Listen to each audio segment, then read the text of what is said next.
Did we check the sound?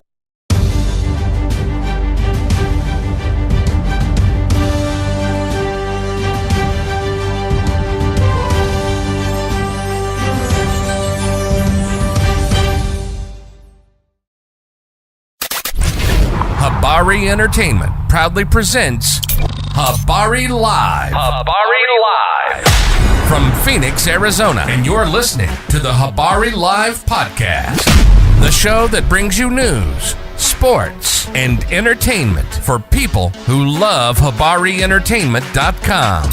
Here are your hosts, Aisha, Jimmy, and Damon Dipleen Ellison. Let's get it going. We are all the way live.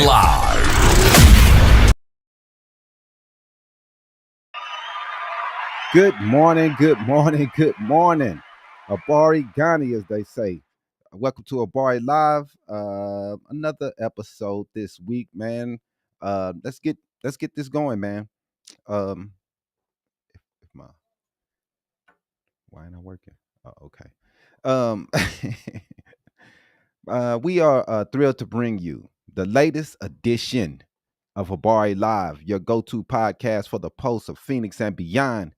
Like always, we're all the way live in Paradise Valley in Phoenix, Arizona. I'm Damon Dipleen Ellison and my co-host, Aisha. Yeah, we'll be your guide through the exciting stories and everyday happenings in our vibrant community, your weekly dose of inspiration, innovation, and insightful conversation from the heart of our city. Yes, sir. Let's get it going. So you are listening to Habari Live, the pulse of Black culture, the truth and bold conversations. Now, here's your host, like always, like I say, Damon Ellison. Today, we got a couple things we want to talk about. What's the main stories we're going to go into today?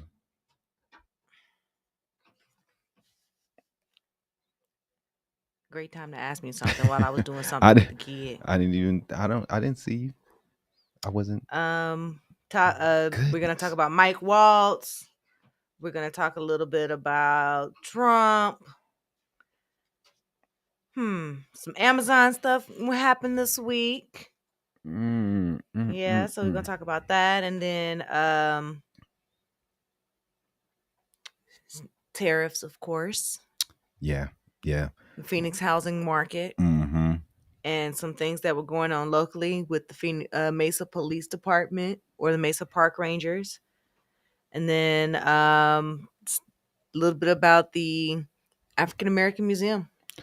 Yeah, we're going to talk about that. We're also going to go into, the Republicans' game plan, the plan that they're putting in place right now, the plan that has really been set forward at least about 45 years ago, that they've been trying to put these things since these things were put in place by Democrats years and years ago.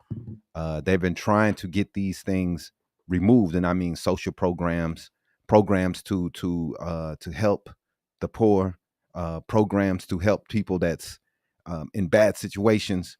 Republicans have been doing everything they can to demolish that, and we're going to talk a little bit about those things today, man. To go into those things, so we can learn about the history of some of these laws that's being implemented. So let's bring you some of the latest headlines with some clarity and insight. Let's dive into some of this week's top stories real fast. First, we're going to talk about Mike Waltz, his new role.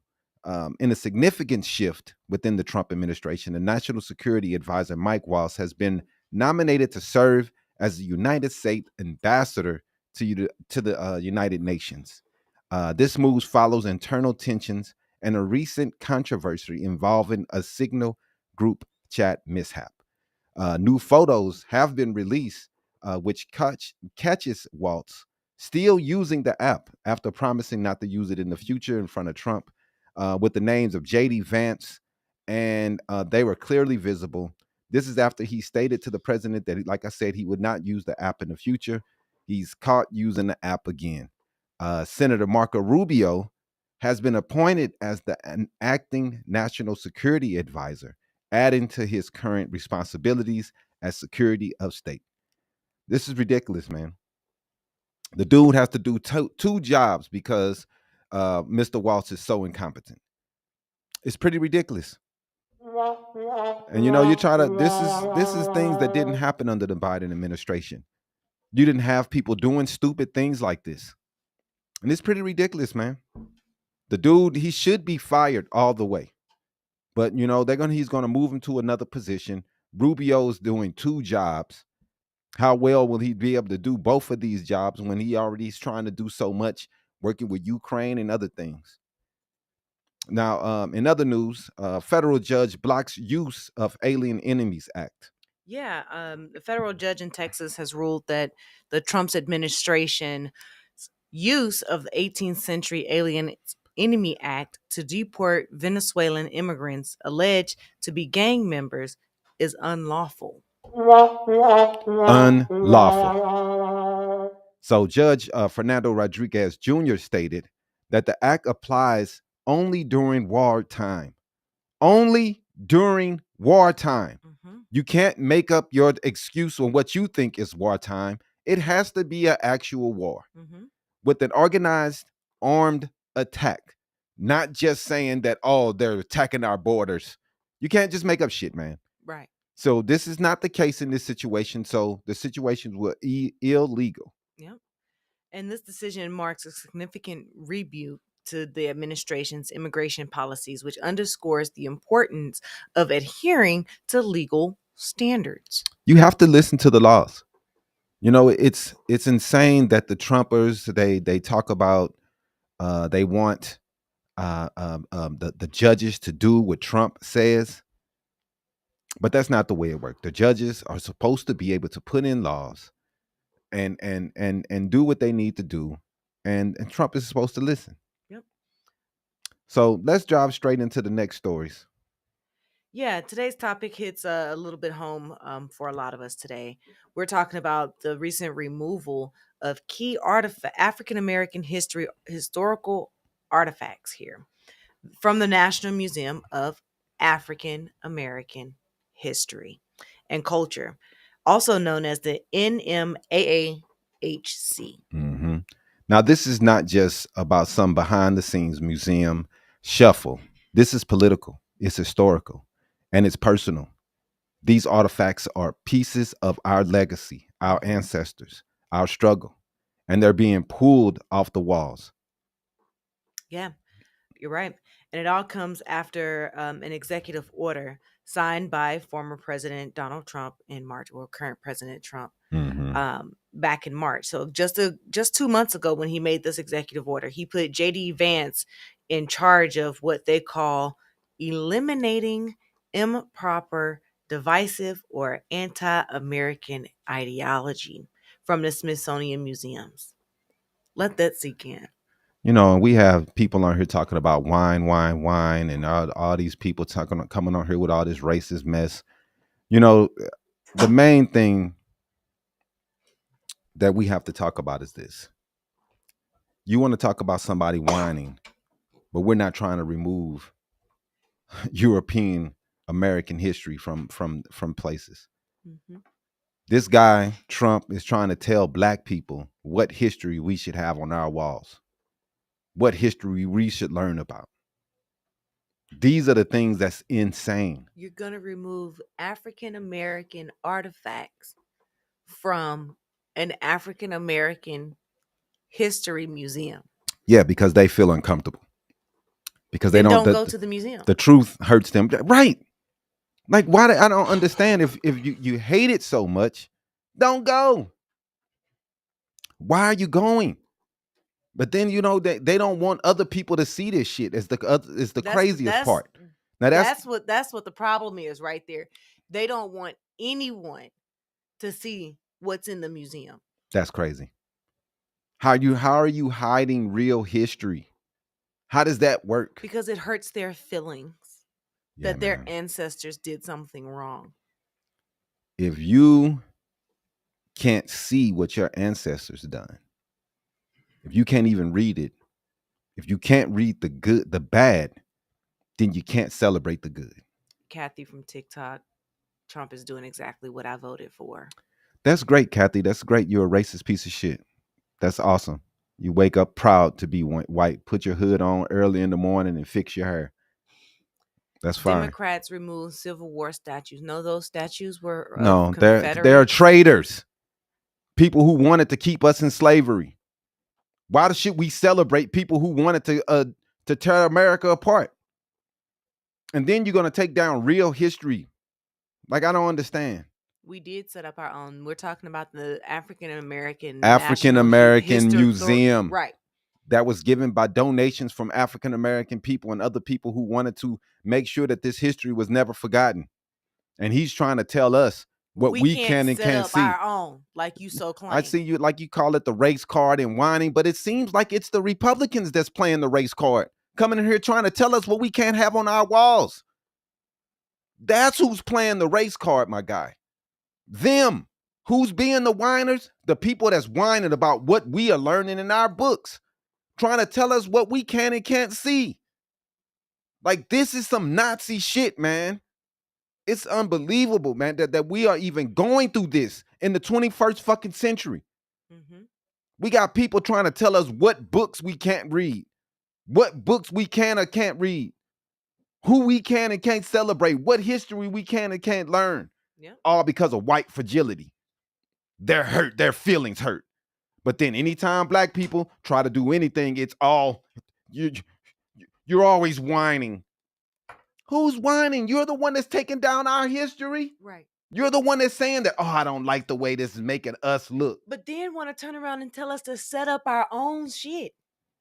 And when we set up our own shit, they whine and complain about what we're setting up for ourselves. You don't even have, why the fuck are you even going to the fucking African American Museum? You're exactly. racist. You don't like it, don't go. You're racist. Yes. This is Nazi shit. Do you know, Mr. Tim Salmon, have you read anything about the Nazis? They burned books. They hid history. These are the things that they did. It's not about us playing a card. It's about telling the truth. Yes, people are sick of this shit. Why would you, if you don't care about African Americans, colors don't matter at all these things don't matter, history is all that matters, then why are y'all trying to take away our history? You're talking about we are whining, but it seems like the people who are whining at the ultimate level, the White House, are trying to say that black people and the things that they are learning are hurting them. Who's whining? Them. This is part of the whole Republican program. This is their whole plan of 2025. Yep. It's to take out black people's history because they feel as though that they're learning to hate America. No, we're learning about history. We shouldn't learn these things just because it's bad. Like, yeah. It's ridiculous. They don't want us to learn the bad parts of history. Tim Salmon, they are taking it away. They have taken several things away from the African American Museum.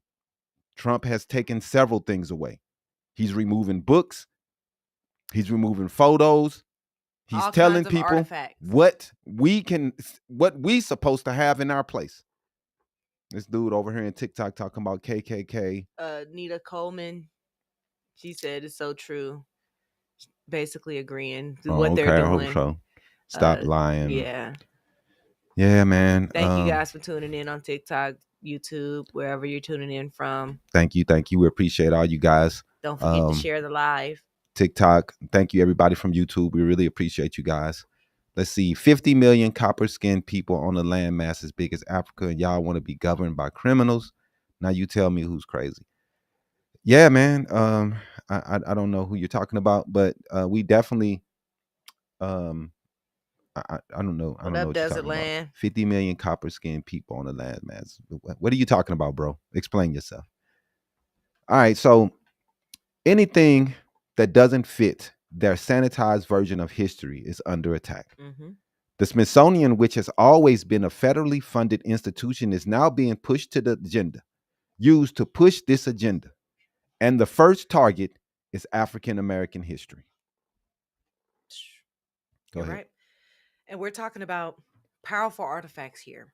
One of them, a Bible carried by civil rights leaders like Dr. King and Jesse Jackson. Another, the first history of the Negro race written by Reverend George Washington Williams in 1880. 1980. Why? Both were on loan from Reverend Amos Brown, who wasn't even asked to renew the loan this time. He was just told they're coming back. Why? Why are these things under attack? What is the reason, man? They always talk, oh, Trump isn't racist. Why the fuck is he attacking our fucking institutions? Right. Switch the camera, please. Like, what the fuck is the problem? Like, dude, how is these things hurting you? How is a white man as white as Trump in there telling black people what the fuck they should have in their fucking museum? This is insane. This is insanity. Reverend Brown called it exactly what it is: dishonest and demeaning. Mm-hmm. He said this isn't just about two artifacts. This is about erasing the very foundation of African American identity in public spaces. That's what they're trying to do. It's on you. I mean, I get it. Visitors have been noticing the changes too. Jeff Anderson, a tourist from Louisiana, said it felt like history is being hidden out of fear. Aaron Weaver from Virginia pointed out that iconic pieces like Nat Turner's Bible and Woolworth's lunch counter table were missing. What? That's no coincidence. Why are they taking out the Woolworth's counter? Why is that a critical piece of history? Critical piece of history. People went up there and fought to be able to eat at the same counters as white people, as we were being told that we cannot eat at those places. Now he's going to take that out, going to act like that these things didn't happen? What the fuck is going on? Like, dog, he wants an all-out fight with African Americans. Not insanity, it's on purpose. Opus DEA, Christian nationalist BS. Yeah, man. They call themselves Christian nationalists. Because their feelings are hurt because of the things that black people are learning. They try to turn being woke against us. Mm-hmm.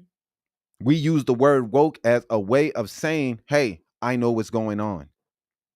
My eyes are open to the things that's happening in the government or whatever that is trying to pull the eyes over me and the wool over my eyes in life. I'm woke. I'm not sleep. Right. They turned it against us. Now it's all look at this woke DEI crap. Anytime a black person's in a movie, anytime a black person try to be in anything, here they come. Woke DEI. Are literally also Democrats before they were North Republicans. Dog, I'm going to say this again. I probably said this a million times. Can we live in today? We're 25 years into the 21st century. Can we please stop talking about 1960? I'm so sick of Republicans coming on here saying that shit. Oh, Republicans, the ideology has changed.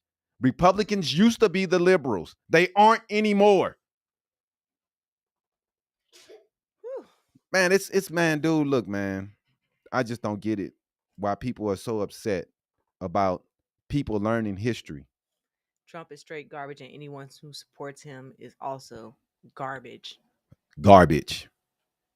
You have to be. Man, if you stop, they'll stop. That's not what Morgan Freeman said. Morgan Freeman did not say that. Stop lying, Postman P.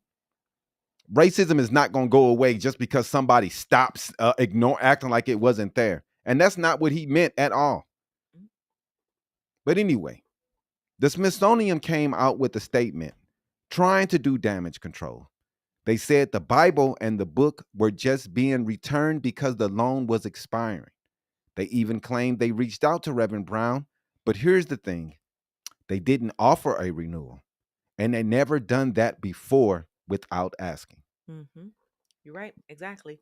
And then they're going to try to clarify that about Woolworth lunch counter, saying the full counter is at the National Museum of American History, and NMAACH has only 2 stools. Wow. Okay.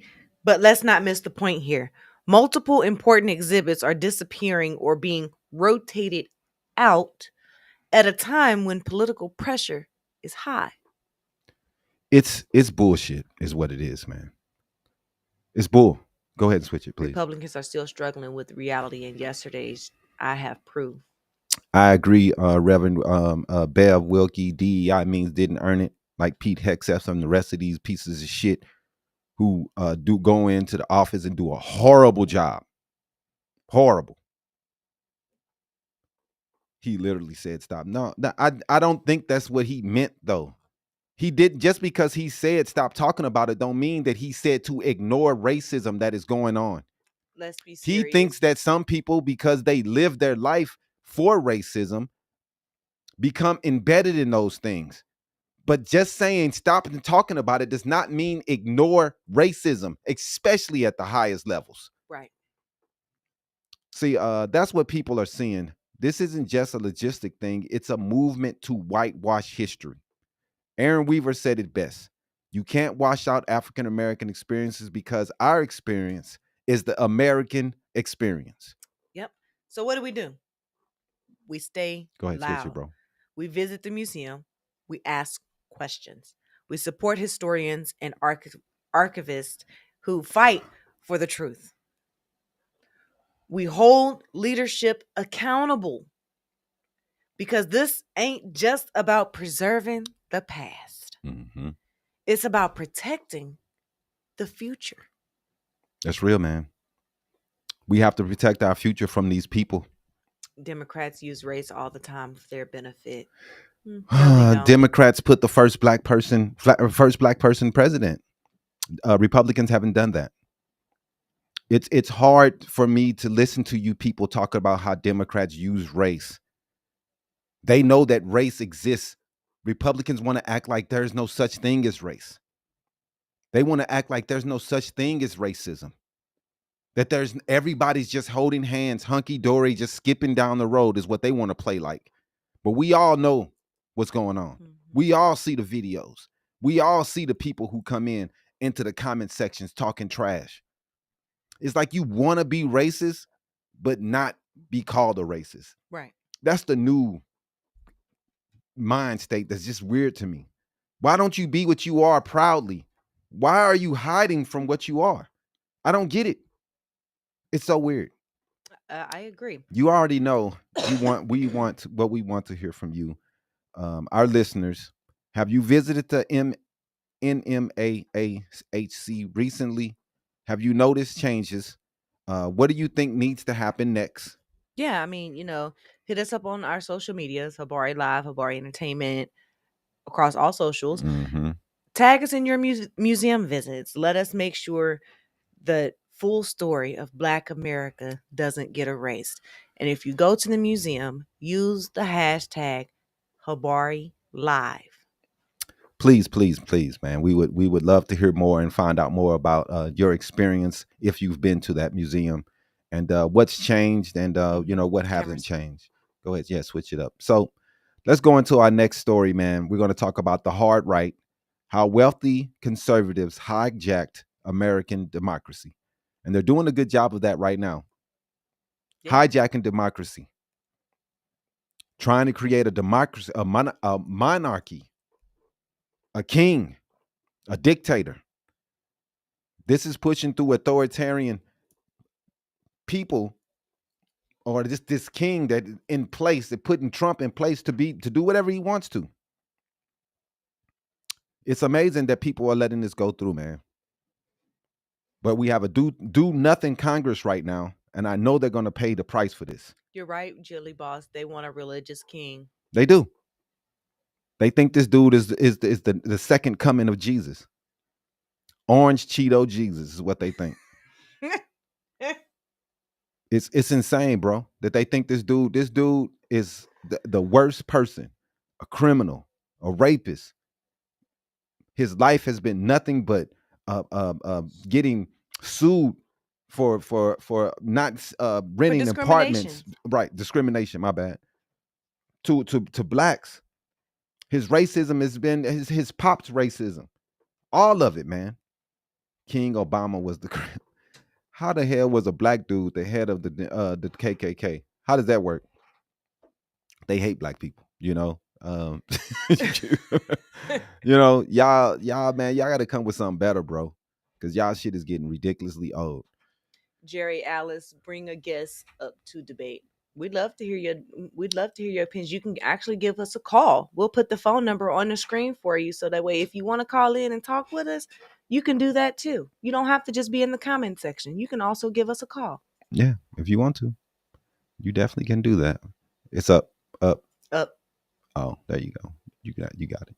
Anyway, so Habari Ghani again, my beautiful people. You're tuned into Habari News Weekly.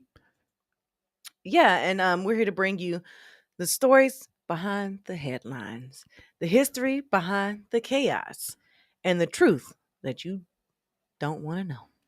Today, we're going to dig into how America's hard right politics took root through billionaire fear, media manipulation, and attacks on the middle class.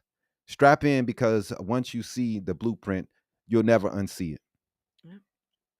So, the conservative blueprint, man, the foundation of today's hard right ideology traces back to Russell Kirk, who argued that without the leadership of wealthy elites, society would fall apart. Mm-hmm.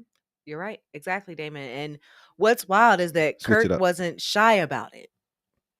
He believed that ordinary people, workers, students, women, and people of color shouldn't hold real power. Just a disgrace. I just want to go back into one of the comments here. Yeah. I'm not white. Movies and games. What? Who said that? I am black and I'm proud. Just so you know. And Frank Vroom, thank you for the compliment on the hair. I appreciate that too. I'll debate you, white lady. Is that what he said? I'll debate you, white lady. Man, people are so ignorant sometimes. Go ahead. I mean, it wasn't subtle. It was just about keeping the hierarchy locked in place and democracy limited to the elite. Yeah, man.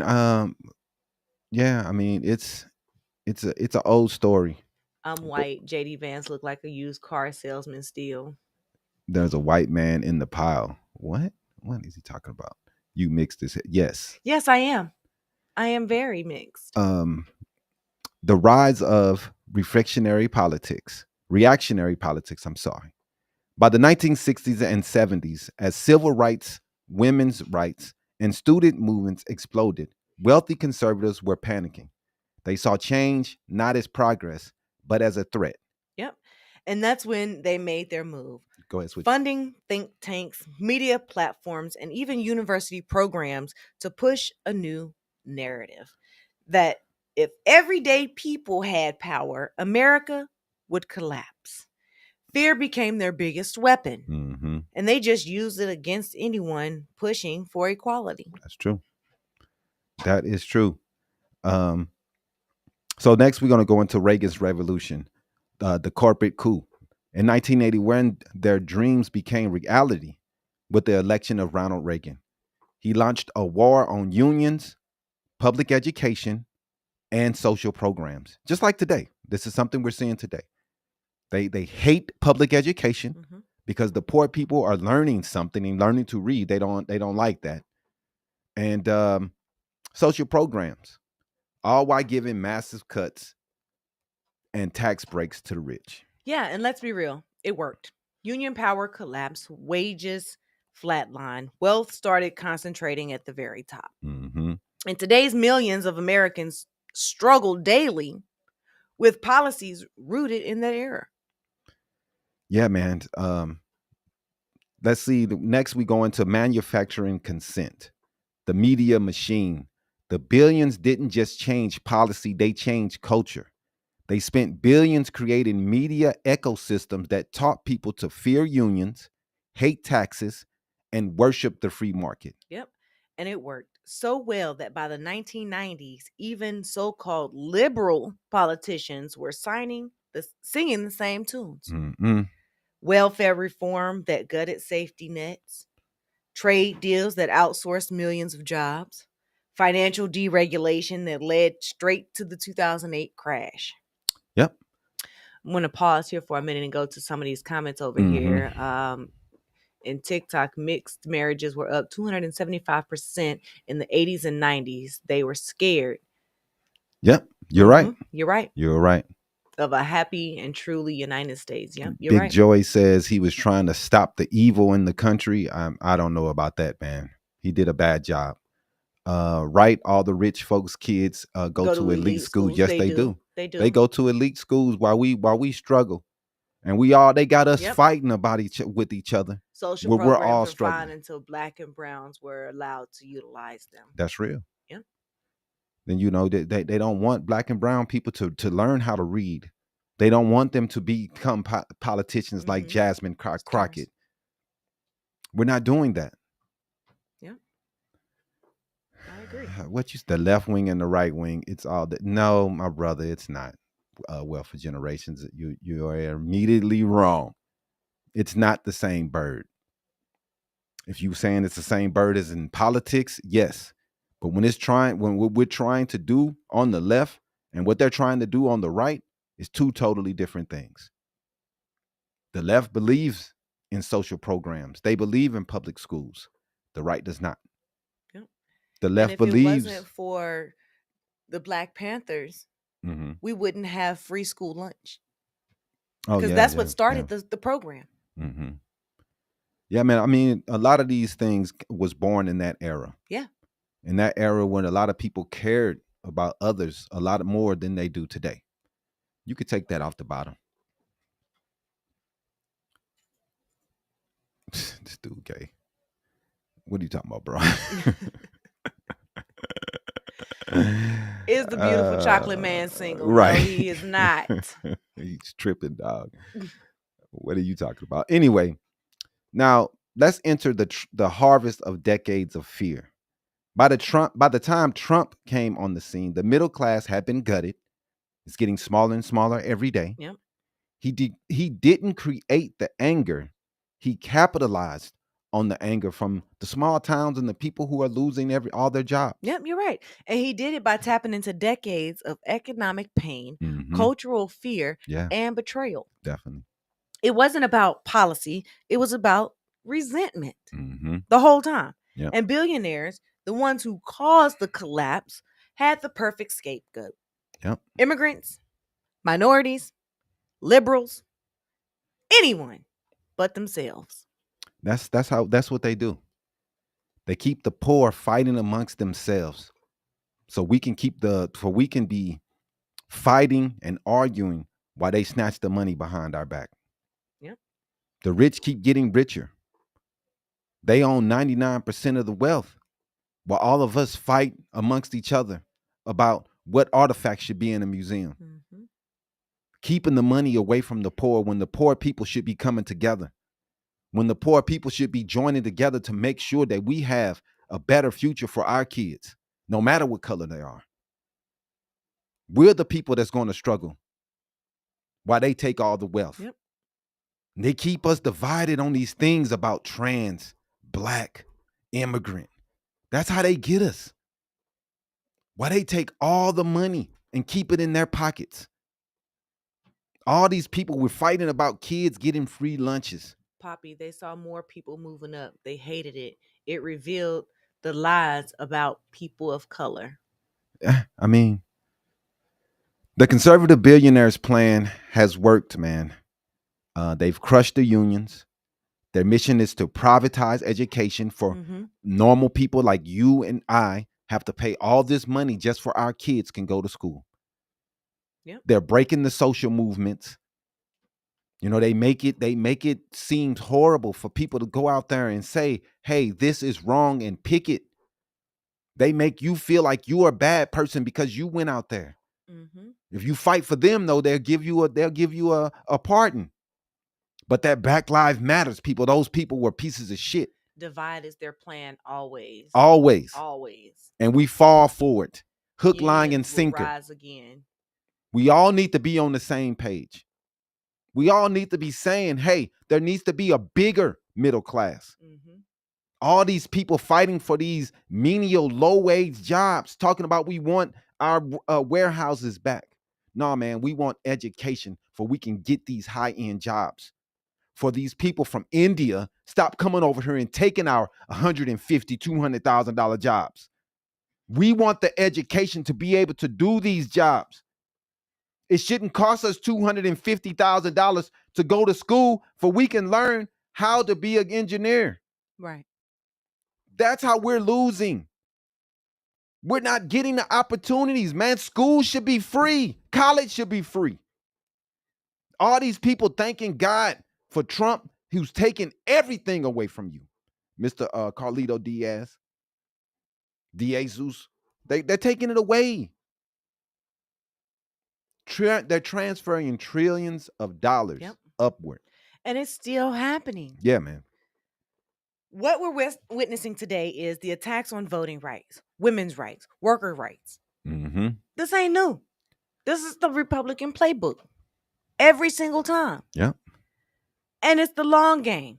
They've been playing it for 70 years. 70 years, man. Trickle down economics. It never works. Never trickles down to anybody. It just bottlenecks at the top. Yep. Every time. Every time. So now is the time. Now is the time to call it out. Now is the time to resist it. Here on Habari Live, we see it, we name it, and we fight it every week. Yep.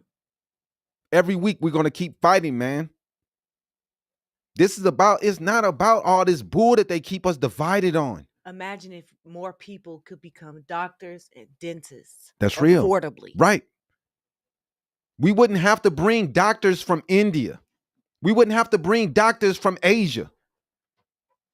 Like every time I go to a doctor, it's some foreign dude because we don't have the money to go to fucking school for we can become this shit. None of us. I don't give a fuck what color you are. We're all struggling trying to make it to the top. I see it almost every day. Are there any black pediatricians? Are there any black OBGYNs, black primary care doctors? People are searching for doctors that look like them. But it's hard to find. Right. It's 0.1% of the industry. 0.1% of the industry is what we make up for doctors. It's crazy. What does it do? Roger Chambers says, free sounds great, but who do you think should pay for it? Where does that money come? It comes from taxes, Roger Chambers. What are you talking about? Where do you think any money comes from? We all pay taxes. And that's where the fucking money comes from. And it should go to the things and the programs that we want it to go to. Where the fuck do you think it's coming from, bro? Come on, let's not be silly. We're all paying taxes, man. All of us. Why can't the money come from our high taxes? The money should be coming from the rich should be getting taxed more. They should be paying more taxes. We wish that we would pay them more, but just like what Trump said the other day, oh, well, they would just leave the country. There's always an excuse, but it's easy to tax us. It's easy to put tariffs on the middle class, make us pay more. You see, he didn't want to see those prices go up there on Amazon the other day because that would let everybody know, and all these people who are just brainwashed by his bullshit, that those tariffs is going on us. Yep. And he was pissed off at Jeff Bezos by the idea of that going up there because he didn't want you idiots who just kiss his ass everywhere he go to know the truth. That this is a tax on the middle class. And the Christian power mixed with this big money is a whole fever dream of rich white dudes. Just to take all the rest of the power, man. Just so they can have it all. Smooth the kid. We don't control, meet them from resources. We won't rebel against the system collectively. And we definitely need to. If a small island called Puerto Rico, people took out a governor, USA could do it too. You tripping, Lisa. I don't know. You tripping. Tariffs decrease trade imbalance. Tariffs are a horrible idea. CN321 broker. That's it. They're horrible. You want to use them as a last result. You do not want resort. You do not want to use them first like he did. You go in, you negotiate, you talk, you make sure that if you want to use them to bring someone to the table, you're supposed to focus in on who you need to make sure that get more even trade with. We attack countries that we have bigger trade deficits with them. We attack people that places that don't even have people. What he did made no sense, and only thing it did is hurt us. Now, if you want to do something to China, then you do something to China. The If you generation want to of negotiate, you call them and say, "Hey, let's negotiate." You don't just put the things in place right. and then see how the dominoes fall from there. Well, for generations, this generation of teachers is trash because of a combination of trash entitled parents and too sensitive to new workforce. I don't know about that, bro. You think you and I pay enough in taxes to foot the bill for $100,000 to $200,000 education? You know the answer is no. But see, here's the thing: education shouldn't cost $200,000. It shouldn't. It should Back not in the cost that day, much. people were able to go to school and only paid $500 to get an education. That's real. That same education that now costs $200,000 used to cost $500, and people were able to pay their student loans. Mm-hmm. Yep. Schools cost too much. Cost too much. And maybe if taxes covered a little bit more of this money, maybe these prices will go down. Right. Or maybe there needs to be laws put in place that I don't know, man. This is a tough one because these are also private businesses. But something has to be done. The amount of the money used to be minuscule that you played. You could work at a McDonald's job and be able to pay your school loans off. Right. Now you $50,000, $100,000, $200,000. Well, that you have to pay. I mean, something has to be done. Smooth the kid. One solution is higher wages. Well, I one of the things I do really believe is free community colleges, number one. That's also a solution. We can't say a free Harvard. We can't make Harvard and all these big schools that do have hard big budgets. Right. And we don't want to say that those schools, like the state universities, but these state universities, if they became free and gave people opportunities to be able to go to these places, right. Maricopa County Community College, right, exactly, and things like that, like your junior colleges, right. If those were free, that would give people a chance to be exactly. able to transfer into a 4-year university. Maybe that would drive down the prices of the higher education places exactly. if these opportunities were there for free. Yeah. And these state-driven colleges were free. It's something that people have been talking about for a while, but it's a lot of people who's going to fight against it because they don't want free education. They don't want people to be educated. They don't want people to know what's going on. They want to, like I said, they want to put the wool over your eyes. So let's keep going here. You know what? You're right. So we're just going to stay woke, stay strong, and stay informed, right? Gregory, here you come with the racistness. No black doctors because black men don't raise their children. Man, go raise your kids, racist. I know they got their little KKK hoods on right now, going to school, skipping. But you don't come on here with your racism, bro. A lot of black men take care of their kids. Some don't, just like white people don't. Yep. There's a whole bunch of people who don't. It's of all colors. Quit it, man. Stop the racism. I 100% agree, but the universities have been indoctrinated with liberal bull to the point that they only want a certain class of people to attend. That is not true. Your political leanings should not matter. And if a school is doing that, that is crap. A school should not be looking at someone's political leanings to decide if they can come to the school or not. Now, if they were doing something illegal or pushing towards some type of racism, yes, you understand that. But nothing is free, John Thompson. Everything is paid by people who are working in taxes. No one's asking for a handout. We're trying to figure out how we're going to make our country compete with other countries. But this is the reason why we fail, because people like you, worried about your neighbor might get something that you didn't fucking get. Because you motherfuckers are haters. You so worried about somebody else might get something that you would rather not get it at all. Like, dog, this is an insane way of thinking. Our country is falling behind. If we do not catch up what's going on with technology, all the rest of these, how do you think India is doing this with their people are learning all this technology and how to code? They're putting it in place in high school and junior high. They're creating avenues and places for these people to go to school and learn how to code at a young age for cheap prices. And these people are leaving their country, going to America with visas that they're giving their kids. They're doing this all across the world. They're teaching their young kids how to be successful so they can have a successful workforce in the future. Y'all so caught up in, oh, maybe a black person might learn it, that you would rather fucking not have any of it. Maybe It's in dog. Billions on his golf It's trips, more insane, kids bro. could go to school. Racism kills this country.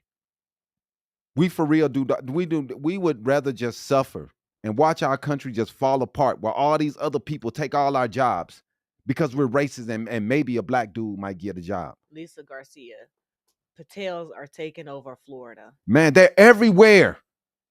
I have no hate against them, but they obviously have a plan in place to get these jobs. Yeah, they do. And we're sitting back like all racism, all liberals, all blacks, all illegals. While we fighting over stupid shit, they taking all our fucking jobs. It's dumb as hell, man. We are sitting here watching these people take over. Any high engineer job, what are you going to see? Where I work, I see them all day. That's why I talk about it. Even so in much healthcare. because they're taking over. Even in healthcare. And we're fucking idiots. Oh, I don't want to make school more expensive. Make college more expensive. What the fuck are we doing? It's just another way to knock us out the box. To say that we don't deserve that education. We can't get that education because we don't have the funds to pay for it. Public school isn't the problem. It's the direction of the public schools that's the problem. It's the country not giving these public schools a direction to go into, except I want to get rid of critical race theory and DEI. Right. That's what we think the fucking problems are. Let's get rid of DEI and critical race theory. That's the problems. The problem is we're not teaching our kids STEM at an early age. Right. They should be focusing on math. They should be focusing on learning technology in fucking grade school. Yep.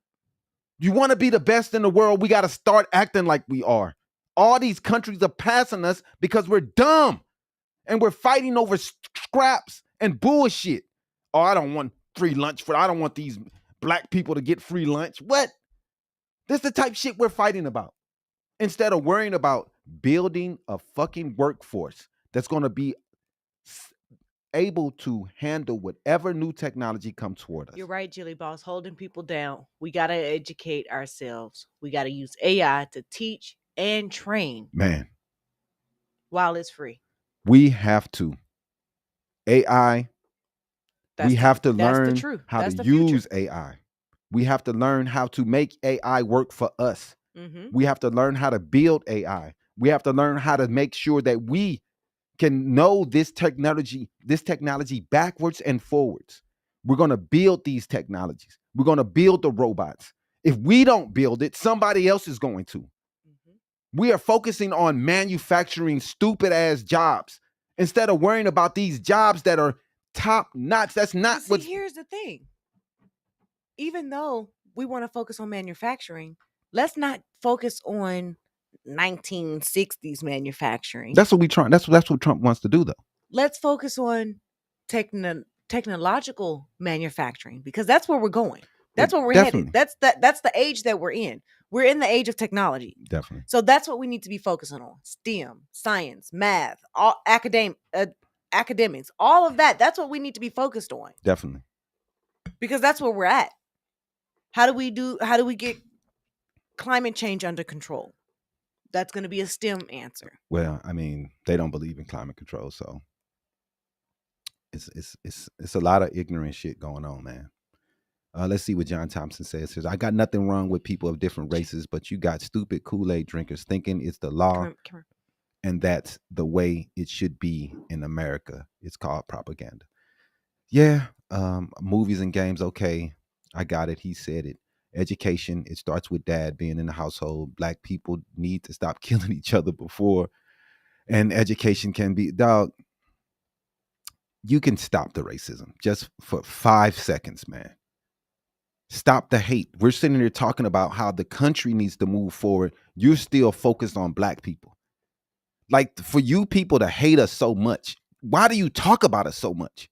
I don't get it. Like, every comment you come with is more people about not you. Like, you're not black. Why the fuck are you worried about it so much? I really don't get it, man. You hate us. You don't care about us. But every comment you post, it's like you have an infatuation with black people. Do you want to sleep with somebody black? What is it that you need, bro, to change your life? For you can stop thinking about us 24/7. I know you don't see us in your life. So what the fuck is your problem that you need to talk about black people in every fucking comment? Keys Catering, climate change is not a problem. You're not black, dude. You're not black. Because if you are, you wouldn't be talking the way you're talking, movies and games. Because I don't believe that a black person would talk in this way. If you are, you must be a Trumper. And that's the people who are losing their race. Stop putting us down, man. These are things that's been talked about since 1965. All black men in the house. He's obsessed. Fucking obsessed. I agree. Fucking weirdos, man. Jilly Boss, he has outdated thinking. China has a thorium reactor, safe power source. Yeah, man. Thousands of years. If we don't get on this quantum computing, which is going to be the future, we need to get on this quantum computing, man. We need to make sure that, like Google, a couple other corporations, they already have quantum processors. This technology is moving forward, and we are being left behind while we argue about race, right, religion. Michael Birch said, ask him who's killing each other in the Ukraine-Russian war. Isn't that white people killing each other on a greater scale? Man, I do. I'm not a racist, but you're right. You look at Israel, you look at all these places, you see who is killing, who's dropping the bombs on all these people. And when they sit around trying to point the fingers at us, talking about our neighborhoods and black people, 99%, 90% kill each other, 80% of white people kill each other. What are we talking about here? Most people get killed by somebody that looks like them because that's who they are around in their environment. That's what happens. A polar bear is probably going to get killed by another polar bear. That's usually how things go down. It's the people you are around are the people that usually takes you out. That's just how it is. All right, let's go into this next story, man. Amazon is pushing back against claims that it planned to disclose U.S. tariffs and that's cost directly on its website. It's been a big deal, man, that they've been talking about all week. It went away kind of fast because they did, say it didn't happen. But go ahead. You're right. They're trying to say that it didn't happen, but it did. On Tuesday, Amazon said that one of the biggest retailers is in hot waters over something it says that never happened. And we know the retailer, one of the biggest ones is either Amazon, Walmart, Target. Those are our biggest retailers, right? Right. On Tuesday, Amazon strongly denied a report that it was planning to show customers exactly how much Trump's era tariffs were adding to prices on their website, calling it inaccurate and never implemented. Yep. And this comes after Punchbowl News suggested that Amazon would begin listing those tariff costs, a move that the Trump team was quick to criticize. Now let's go ahead and cut to this clip of Caroline Leavitt discussing the tariffs on, I think it was Monday or Tuesday. So it was reported this morning that Amazon will soon display a little number next to the price of each product that shows how much the Trump tariffs are adding to the cost of each product. So isn't that a perfect, crystal clear demonstration that it's the American consumer and not China who is going to have to pay for these policies? I will take this since I just got off the phone with the president about Amazon's announcement. This is a hostile and political act by Amazon. Why didn't Amazon do this when the Biden administration hiked inflation to the highest level in 40 years? And I would also add that it's not a surprise because, as Reuters recently wrote, Amazon has partnered with a Chinese propaganda arm.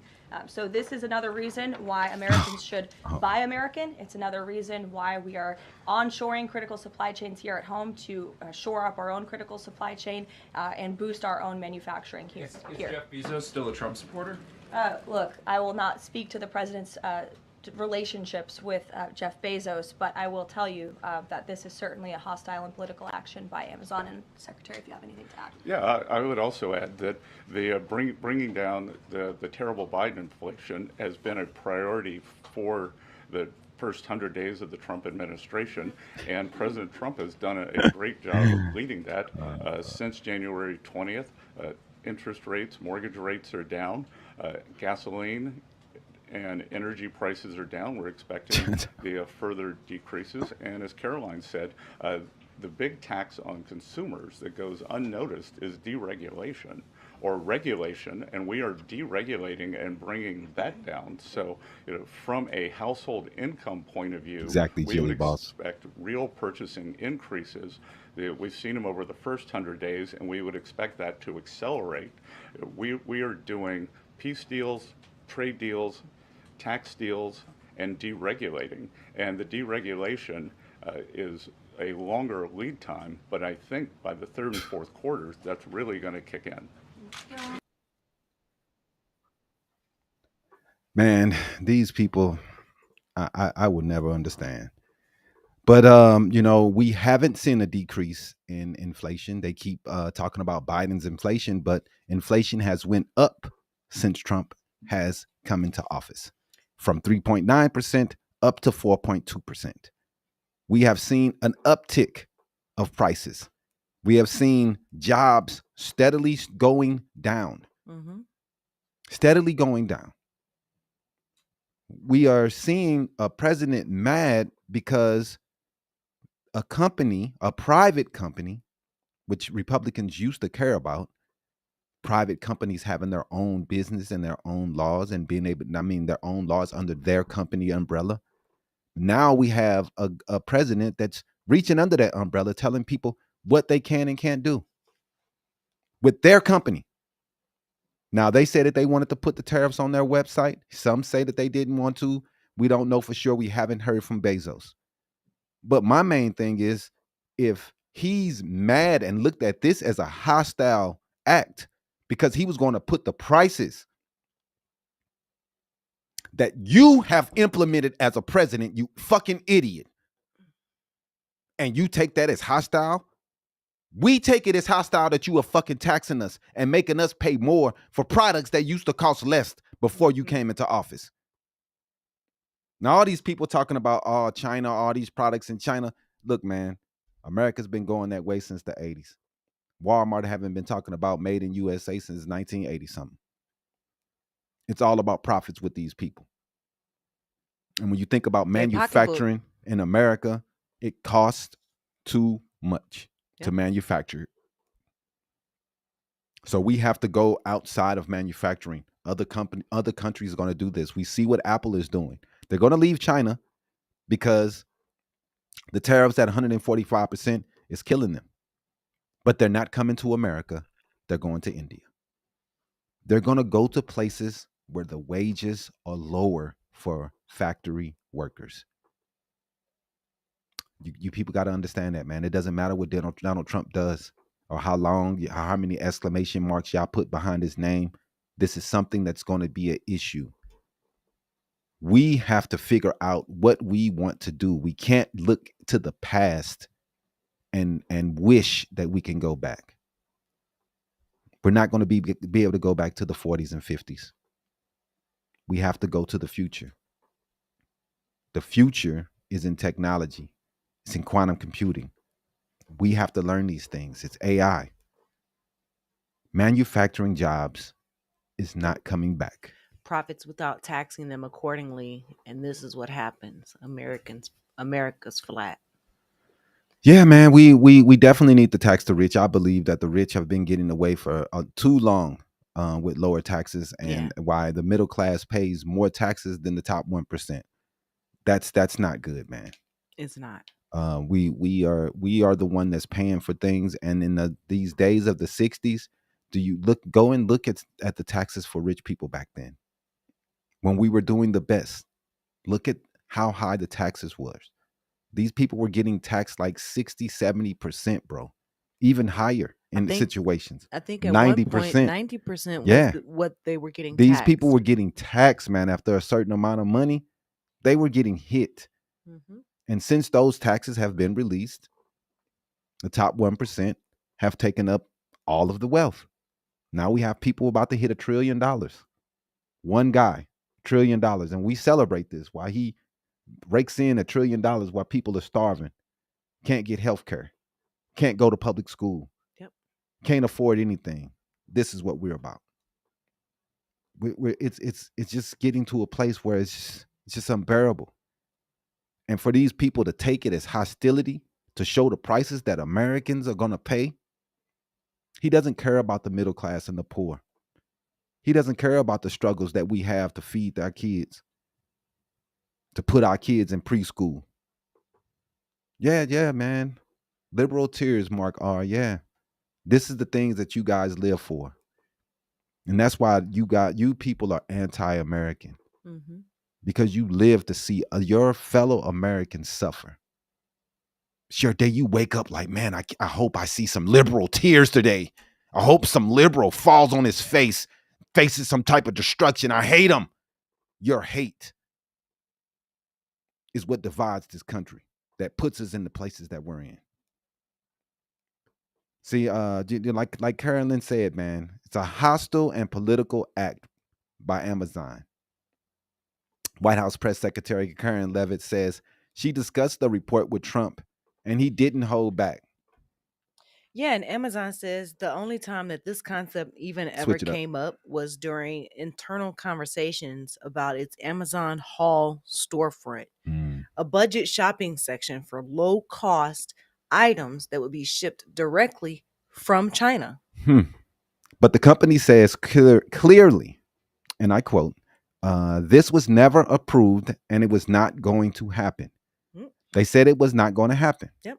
And this all stems from a wave of tariffs that imposed during Trump's term, many of which hit Chinese imports hard.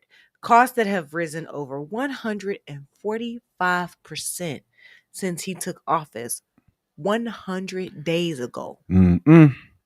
And just this month, Trump signed another executive order closing the loophole that allowed small packages from China and Hong Kong to enter the U.S. duty free. Starting May 2nd, that's no longer the case. Yep. And for third party sellers on Amazon, that's a game changer. Some say that they're sitting out on this year's Prime Day or cutting back on deals Oh, switch it. due to new costs pressures. Mm-mm. All right, back to me. And Levitt didn't stop there. She referenced a 2021 Reuters report that claimed Amazon had worked with a Chinese propaganda outlet, doubling down on her call for Americans to buy American. Yep. And Amazon, for its part, says it complies with all regulations wherever it operates, and that includes China. China. I mean, so despite the buzz online and even a few viral clips suggesting otherwise, Amazon says there are no plans to start showing the cost of Trump's tariffs on product pages. Yep. But the story also highlights just how political trade policy has become a tightrope for big tech companies Yeah, man. that they're walking. Yeah, and this is what Jeff Bezos gets. You know, he went up there and he was up there with Trump during this inauguration, all behind him. And then that means that Trump owned you. That's how he feels. He owned you. He feels as though when you went up there on this inauguration, you bent the knee to him. Mm-hmm. So now he can tell you how to run your fucking company. He can tell you what you could put on your fucking website because he thinks he owns you. and whatever favor that you got from Trump, he's gonna make sure you He's pay gonna hold for it that over your head every day. Every day. So we'll keep an eye up on this and bring you updates as they unfold. Yep. So for now, stay tuned and we'll keep asking the questions that actually matter to That's us. real. That's real. Yeah, you're right, John Thompson. Big tech is getting rich. They're Getting getting rich. super rich. So we're going to look into a little bit about the industries and the jobs that's been affected by recent tariffs. Number one, manufacturing, automotive sector. Tariffs on imported components have increased production costs, leading to reduced output and workforce reductions. General Motors, for instance, rescinded its annual forecast amid these challenges. Industrial equipment, companies like Caterpillar, Stanley and Black, and Decker have reported weaker earnings and adjusted forecasts due to tariff impacts, including reduced sales and increased operational costs. Yep, you're right. And just to go to the comment section real quick, Winter Witch, Buy American What? Do they have a list of goods? Even U.S. made products use imported ingredients. You're right. They do. Man, look, man. I agree that we need to make more in America. We do. But it's going to take time to make in America. Now, I believe that is the one part I agree that we should be making more products. But it's not going to be to the point that we were making products in the 60s and 50s.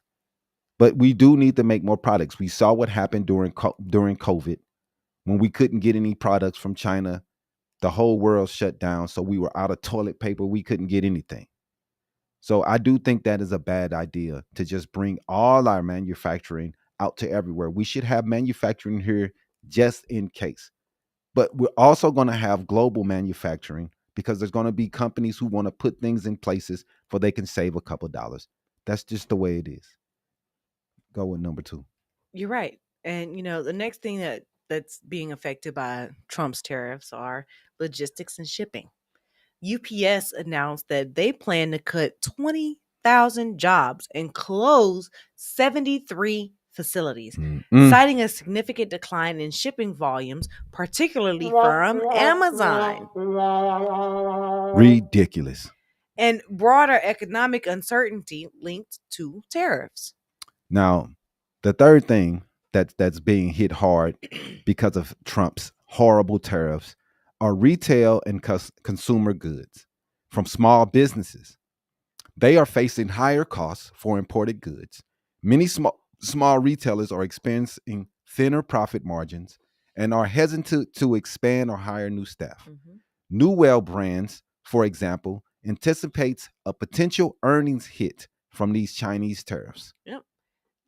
Construction will also be affected by tariffs. The material costs. Tariffs on steel and aluminum have raised material costs, leading to project delays and also cancellations. This has also affected jobs for contractors, construction laborers, and other related roles. Another section that's going to get hit because of these tariffs are agriculture exports. Challenges they will be facing is from these retaliatory tariffs from their trade partners have reduced their demand for U.S. agricultural products, impacting farmers and associated industries.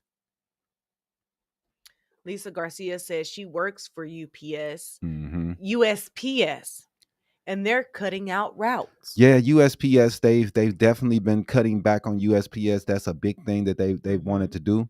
They've been wanting to privatize USPS for years and decades and decades. They want to make it something that's paid for.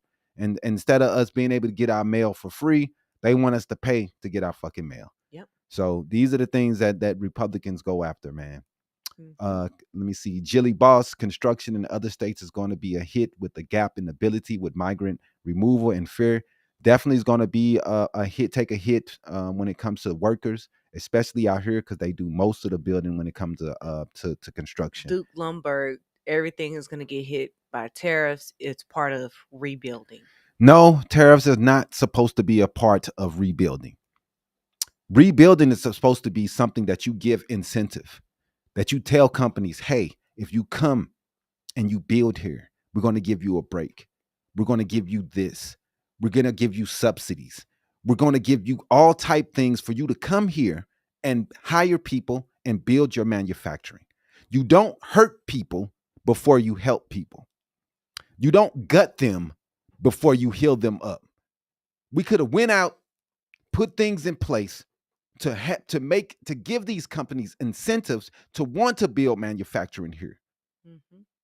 There are better ways to do things than to fucking kick people in the face when they're down. And that exactly is what we did. Yep. Thank you, Big Old Nuts. Habari is a beautiful name. Oh man. So the next thing that was hit is technology and electronics. Yep. Go ahead. Supply chain disruptions. Mm-hmm. That's what they'll be facing. Tariffs on components like semiconductors have led to increased production costs and delays, affecting jobs in manufacturing and R&D. Also taking a hit because of tariffs are hospitality and tourism, something that took a huge hit from Donald Trump's first administration. Economic uncertainty, reduced consumer spending due to economic uncertainty has led to a decreased demand in hospitality and tourism, affecting jobs in these sectors. Yep. Less people want to come to America. Economic indicators reflecting on the impact. The GDP contraction. The U.S. economy contracted by 0.3% in Q1 this year, marking the first decline since early 2022. COVID. Go ahead. Yeah, you're right. COVID. Job openings fell to a 6-month low, decreasing from 7.5 million to 7.2 million in March, even before the full effects of the new tariffs were even felt. Mm-mm. Not only that, consumer confidence plunged to a 5-year low, reflecting widespread concern over economic outlook. So, we see the outcome of these tariffs. We see where we're headed. We see where it's going as a country. The chances of recession are going up every day. We have seen the market try to come back. We've seen the percentages come back as they've trying to hope. I'm gonna say they hope that there's a deal in place between Trump and China. Now they are really and truly hoping, but we all know the truth. Mm-hmm. Trump thinks that these tariffs are the future and this is the way to pay for things. He wants to end income tax and keep tariffs in place. He wants to do things to make sure that all these other taxes are gone and tariffs is going to be the way that he's going to pay for these things. So the tariffs aren't going away, man. And the market is hoping that they do, that he has a different plan. Companies are calling him, hoping that he's taking these tariffs off. Nike is one of the first companies that's calling him, begging him to do this because they're going to be hurt badly. Hurting American companies, hurting American jobs is not the way to do this. Michael Birch, most manufacturing today will need automation. You're right. Uneducated people will not be hireable. That's from there. We've been talking about Michael for a while. And we've discussed that for a minute, man. We've discussed how we have to get people in higher education. We have to make education attainable for the everyday American. We have to make technology something that we are learning in grade school, like I said. We can't just keep going the same direction of trying to make it harder for people to get educated. These countries are lapping us. They're killing us, man. Now let's get to more Habari News Weekly, man, where headlines hit harder than inflation and the truth doesn't need a filter. Yep, that's right. And we're bringing you the stories that mainstream news tries to mute. And this week, that's just a roller coaster. So let's go ahead and buckle up for what we got next. Yeah, man, let's go into this rundown real fast. First up, Illinois Governor J.B. Pritzker is not holding back. He's calling for a mass protest and disruption, telling the nation that Republicans cannot know a moment of peace. His message: if the GOP pushes cruelty, the people will respond loud and proud and organized. Let's roll that. Never before in my life have I called for mass protests, for mobilization, for disruption, but I am now.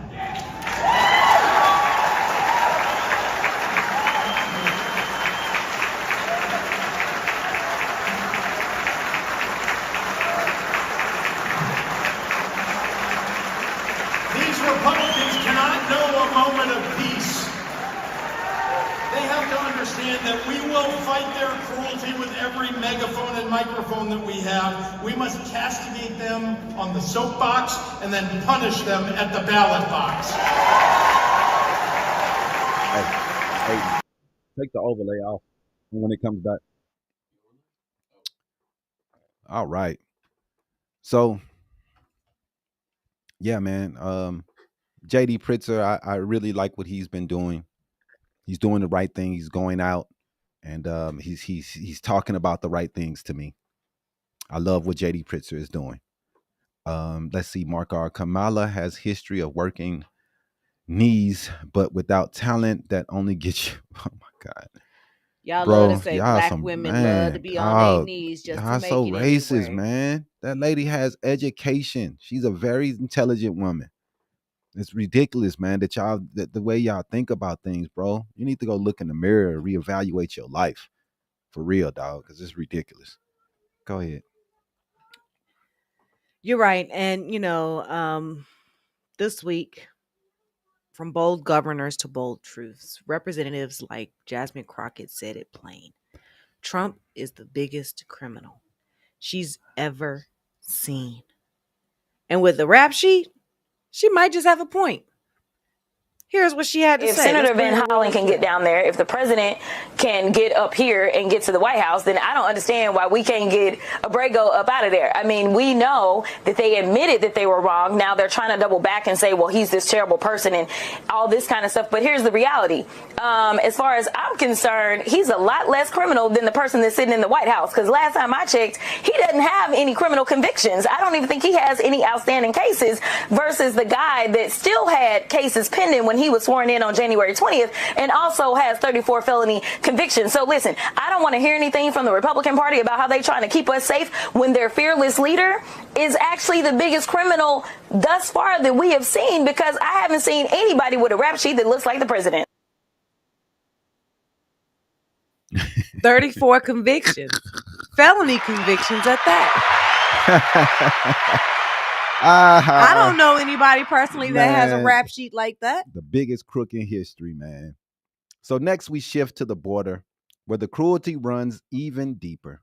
Former Trump immigration official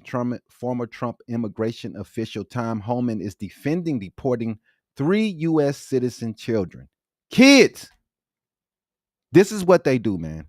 They love to bring up Obama and talk about how many people that Obama deported. Never seen him separating kids. I never seen him passing up due process. I never seen him taking people and putting people in El Salvador. Yeah, he did deport a lot of people, man. He did. But he did it by following the laws. Hey, can I get the TV remote? He, the judges, if any judges gave him if any judges came down and said, hey, you're incorrect, you can't do that, he followed the laws of the judges. These are the things that Trump will not do. So saying it was a parental decision, man. But immigration advocates says those mothers were never given a choice, no option. So let's go to CNN's Priscilla Alvarez and the families impacted. Go ahead and play. Late last week, there were 3 U.S. citizen children who were removed with their mothers who were in the United States illegally. There have been a federal judge in Louisiana who was appointed by President Trump said that he was concerned that there was, quote, no meaningful process. Are you concerned that due process, at least for the U.S. citizen children, is being flouted and that the speed at which the enforcement is being done could lead to errors? I'd said from day one If you enter this country legally, it's a crime. If you remain in this country legally and you ignore a judge's order about deporting, if you choose to have a U.S. citizen child, knowing you're in this country legally, you put yourself in that position. You put your family in that position. What we did is remove children with their mothers who requested the children depart with them. This was a parental decision, parenting 101. The mothers made that choice. And I tell you what, if we didn't do it, the story today would be Trump administration separating families again. No, we're keeping families together.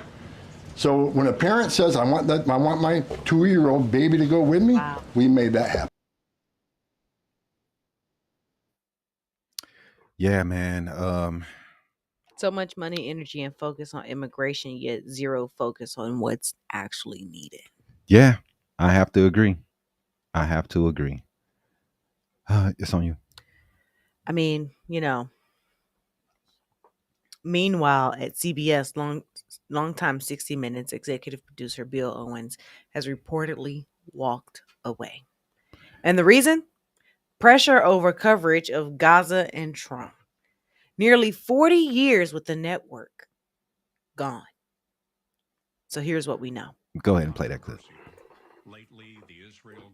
In tonight's Last Minute, a note on Bill Owens, who until this past week was executive producer of 60 Minutes. He was our boss. Bill was with CBS News nearly 40 years, 26 years at 60 Minutes. He covered the world, covered combat, the White House. His was a quest to open minds, not close them. If you've ever worked hard for a boss because you admired him, then you understand what we've enjoyed here. Bill resigned Tuesday. It was hard on him and hard on us, but he did it for us and you. Stories we pursued for 57 years are often controversial. Lately, the Israel-Gaza war and the Trump administration. Bill made sure they were accurate and fair. He was tough that way. But our parent company, Paramount, is trying to complete a merger. The Trump administration must approve it. Paramount began to supervise our content in new ways. None of our stories has been blocked, but Bill felt he lost the independence that honest journalism requires. No one here is happy about it, but in resigning, Bill proved one thing. He was the right person to lead 60 Minutes all along.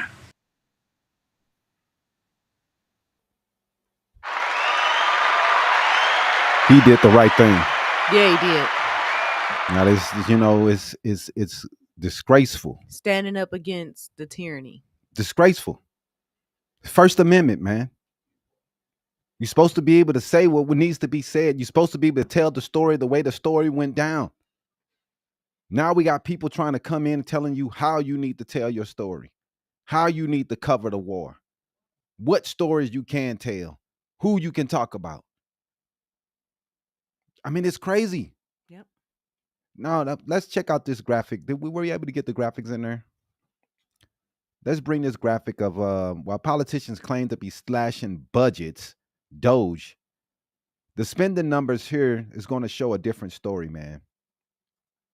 Government spending still going up, despite all the Doge-fueled distractions. You see that? 154, what is it, trillion? More than 154, I think it's million, more than 2025. Already, man, he's already spent more. Yep. Last time he was in office, he spent so much money, man. They all ignore all these things. But look at the amount of money this dude is wasting. Despite all the Doge-fueled bullshit, they still spending more money than they're supposed to be spending, and they've already spent more than Biden. Yep. You're right. And speaking of distractions, we got drowsy Trump caught dozing off at Pope's funeral. Yes, the same Pope he once said that he could replace. He couldn't make this up if we couldn't make this shit up if we tried to. Look at this. Let's go ahead and see this graphic of what's his name falling asleep. Sleepy Trump. What is it? Sleepy, drowsy Trump. Right. It's ridiculous, man. He called it Sleepy Joe. Was that show from you? It won't show a better one. It won't let you. Okay, it's all good. But we see this dude sleep, and it's ridiculous, man. He didn't call Joe sleepy. Talk about Joe. He can't do this. He can't do the job. Switch the cam. But look at this dude sleep at the Pope's funeral, just knocked out. This man is 80. It's the same treatment that y'all was giving Joe Biden the last 4 years. He deserves the same shit. He's probably wearing the Depends right there. Then took a poop in his diaper. You know, this dude is old, man. Right, Poppy. He did sleep in court. Yeah, he's been sleeping. And then want to call Biden Sleepy Joe. He been caught sleep so many times. And this the reason why he against wokeism, because he always sleeps some motherfucking word. It's unfucking believable. So now let's go to this ABC interview. A reporter, Terry Morin, he confronts Trump about believing a Photoshop image of Abrego Garcia. Trump doubles down. Well, I mean, guess what? We've got the real video of Garcia from 2022 also, but let's run that first video of Trump not believing the report. We have to get him out, and we're doing it. By law. And you'll pick out one man, but even the man that you picked out, he said he wasn't a member of a gang. And then they looked, and on his knuckles, he had MS-13. There's a dispute. Well, wait a minute. He had MS-13 on his knuckles tattooed. Oh, he had some tattoos that are interpreted that way. But let's move on. Wait a minute. Hey, Terry. He did not have the letter MS-13. It says MS-13. That was Photoshop. So let me That was Photoshop, Oh Terry. my God, he can't be this Hey, they're dumb. giving you the big break of a lifetime. You know, you're doing the interview. I picked you because, frankly, I never heard of you, but that's okay. I picked you, Terry. Hey, but you're not being very nice. He had MS-13 tattooed. We'll agree to disagree. I want to move on to something else. Terry, do you want me to show you the picture? I saw the picture. And you think it was Photoshop? Well, here we go. Don't Photoshop it. Go look at his hand. He had MS-13. He did have tattoos that can be interpreted that way. I'm not an expert on them. I want to turn to Ukraine. I want to get to Ukraine. No. He had MS as clear as you can be, not interpreted. This is why people no longer believe the news, because when it's he was fake photographed news. in El Salvador, they aren't there. But let's just go. They aren't there when he's in El Salvador. They weren't Take a look there, at the but they're photograph. there now, right? No, they're in your picture. Terry, Ukraine's clear. he's got MS-13 on his knuckles. Okay? Well, we'll take a look. You do such a disservice. We'll take a look at that, Why don't you just say, yes, he does, and, go on to something else? It's contested. Ukraine. Coming up. Oh man, dog. That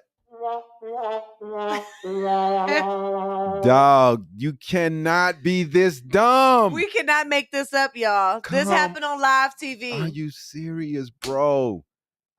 The picture was saying that the tattoos on his knuckles meant MS-13. So they photoshopped MS-13 onto his knuckles above the tattoos that he actually had on his knuckles. Right. Trump thinks that the letters that was photoshopped is real.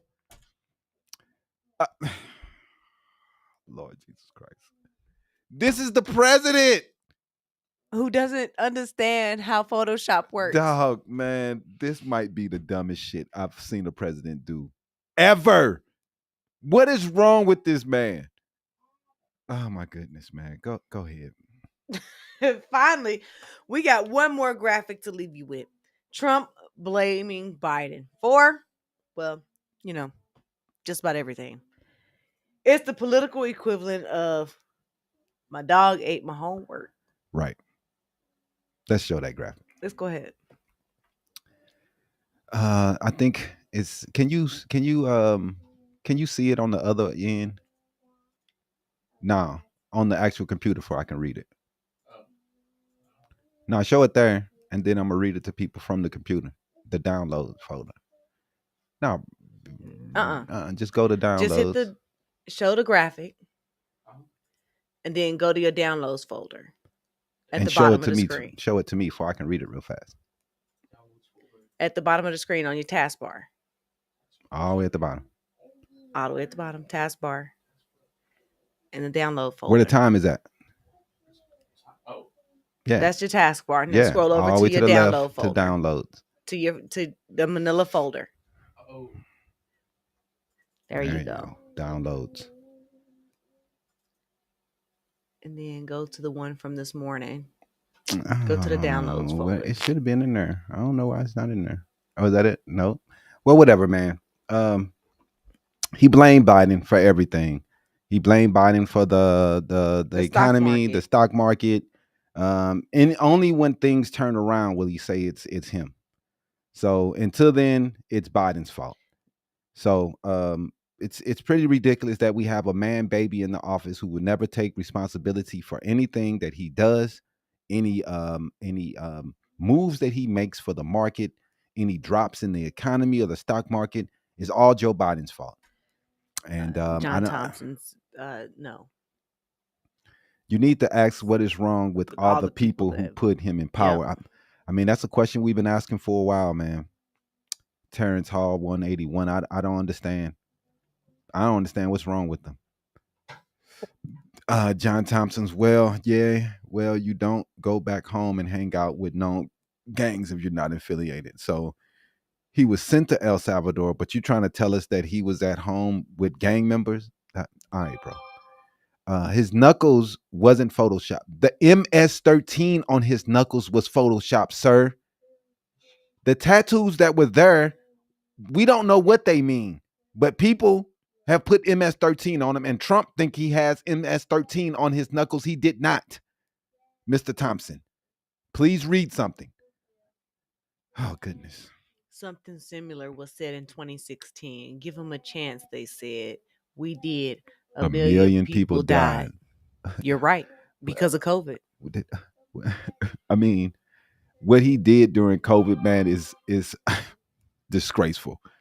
But, a lot of these people don't even believe that COVID existed, that it really happened. We got these people who only listen to Fox News, and you know how they are. So next, that's it for Habari News Weekly, man. News that hits different, truth that stays undefeated. We'll be right back after a break. But remember, stay loud, stay informed, and stay woke. That's all I was asking you to do is that. All right, man. So we got that was all the news today, man. If anything that you want to say about what was going on, do you? Yeah, I got my all stories. Right, let's go into these stories real fast. Aisha's rundown. This week, Trump did also decline to recognize Indigenous Peoples Day. Oh God! Still want to fucking celebrate the murder of Christopher Columbus, huh? Yep. President Donald Trump announced that his administration will no longer recognize Indigenous Peoples Day alongside Columbus Day, reversing a policy You're right, Michael Birch. by former President Joe Biden. Trump criticized Democrats for denigrating Columbus's legacy and emphasizing denigrating and emphasized restoring traditional American icons. He also signed an executive order this week that defunds National Public Radio. Goodness. And PBS. Goodness. Trying to kill the media. Mm-hmm. Yeah, he said that he issued his executive order over directing the Corporation for Public Broadcasting to cease federal funding for NPR and PBS, citing alleged partisan bias. They're telling the truth. They've never been partisan. They're all the way down the middle. They've always been all the way down the middle. They have never picked sides. They just tell the truth. And this dude want the fucking people to lie for him. Yep. He gonna kill Big Bird because he want fucking PBS to lie. Yep. This move sparked legal challenges and concerns over press freedom, especially among smaller and rural stations that rely heavily on such funding. Not only that, Shein prices surged amid the new tariffs. Chinese fast fashion retailer increased prices for U.S. consumers by up to 377% in response to the new tariffs imposed by the Trump administration. The tariffs do target the de minimis exemption, previously allowing duty-free imports under $800.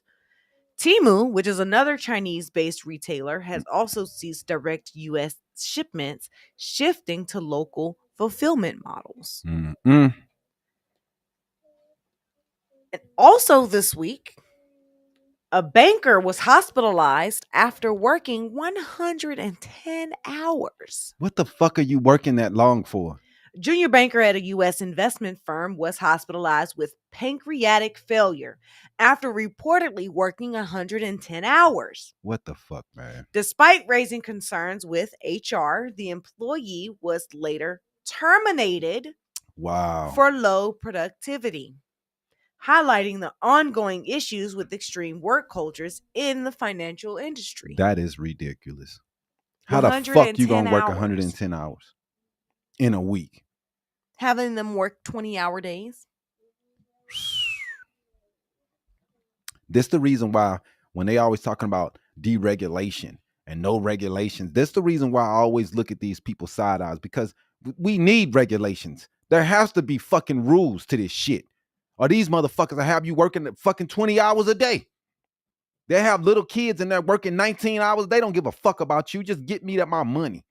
Yep. These people then work themselves to death trying to feed their families for this fucking company.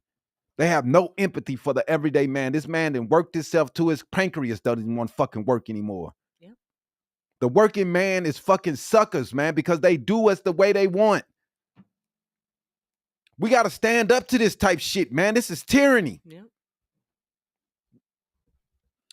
Additionally, this week, the Phoenix housing market is now facing mass sell-offs. Good. The Phoenix housing market is experiencing a significant downturn, with home values dropping by 7%. Good. From their peak in June of 2022.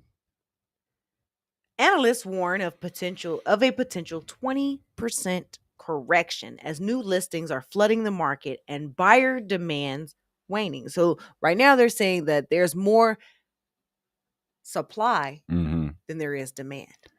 Okay. So now the prices are vastly dropping.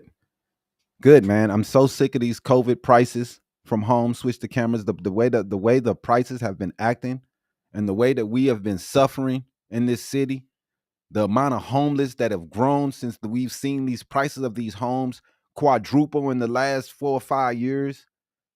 It's ridiculous. Drop with it though. WTF. It's just ridiculous, man. I don't want to see people lose a lot of money on their homes, but something has to be done. We have houses that are worth $200,000 going for $500,000, $600,000 right now. There has to be a correction in the market.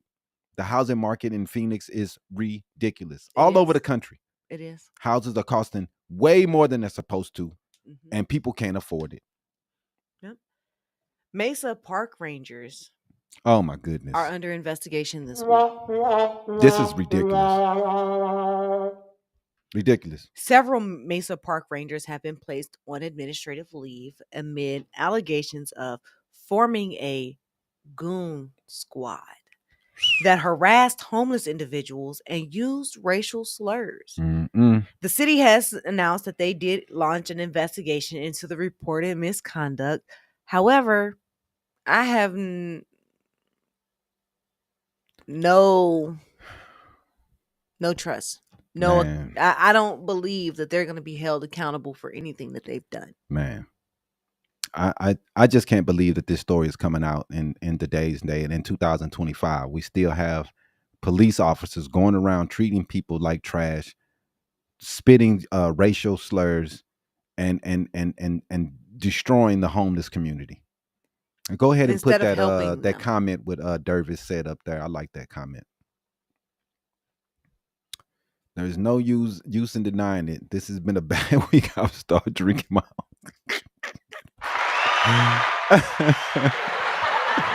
Hey, bro. It's been bad, man. You're right, Winter Witch. This is truly twisted to mess with people who have no home. Man. And that's hilarious. And Polo P says, especially in New York City, I could only imagine the cost of real estate in New York City. Man. If we're suffering in Phoenix, where it's 157,000 degrees and people don't even want to be here, I can't imagine it being what it is in New York and LA. Why these places have homeless people just on top of each other. Right. And I have to say, you know, a lot of people just call us liberal, but I have to say, man, a lot of the Democratic policies, they're not doing anything about this. And it's some states that are doing things that are a lot better, but we are not solving this problem. And the rich people in these countries are not doing anything. The Democrats are just sitting there watching in California, LA, they are doing a horrible job. Right. They are. And it's so bad that a GOP official blamed a bereaved man for his mother's death. Oh, my goodness. An Arizona utility regulator publicly blamed a man for his mother's death due to heat exposure after her power was cut off by APS last year in May. The comments that have sparked outrage and calls for accountability. He said that, I blame you. It was your fault because you didn't pay the bill. That's just heartless. And because she passed away in May, which is outside of the window of June 1st through, I believe it was September or October, where APS is not allowed to cut off the electricity due to non-payment. And because of her death falling outside of that window, the GOP official said that it was this man's fault because he did not pay his mother's electrical bill. Normal Republican behavior. Heartless. Do not care about the poor. Do not care about those that need help. For that man to say that it's your fault because you didn't pay your grandma's bill is just heartless. But this is typical Republican behavior. South Jersey has a growing senior homeless population. Last 3 years, and mayor wants to close the soup kitchen. That's a damn shame. It's a goddamn shame. It's a goddamn shame, Winter Witch. Now I hope that South Jersey goes the right direction and keeps the soup kitchen open. Man, I understand, pull yourself by your bootstraps, what Republicans want to say about everything, the answer to everything. But there's people who struggle. There's people who go through hard times. We can't just say, fuck them. This stuff happens. It's been happening since the beginning of the days. There are people who get hurt. And the way our healthcare system works, that fucking people are going bankrupt trying to pay their hospital bills. Right. You got to be damn near dead just for them to help you. Man, and we people need help. There has to be soup kitchens. There has to be places for people to get food if they need it. There needs to be. You call yourself a fucking Christian. Help with people who are going through these mental crises. Right. Who are going through substance abuse. Definitely. You need these people who have in these facilities who are helping the homeless population. Yep, I agree, Poppy. The party of all for me and none for thee. Yep. That's the Republican Party. It's ridiculous, man. Yep. That's your last one? Yeah, we can roll into the hot mess. Okay, let's go into the hot mess for a second. Let's make this fast. All right.